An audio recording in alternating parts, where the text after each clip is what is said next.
வணக்கம் மக்களே, வாங்க சாப்பிட்லாம். இன்றைக்கி காரக்குழம்புக்கு தான் நம்ம எல்லாம் ரெடி பண்ணிகிட்ருக்கோம். முள்ளங்கி, கொத்தவரங்காய், சின்ன வெங்காயங்க.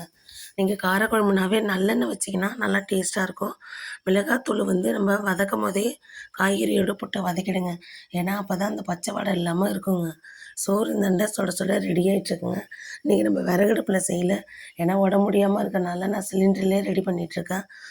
அது வீடியோ சொல்கிறது கூட என்னால் பேச முடியலைங்க.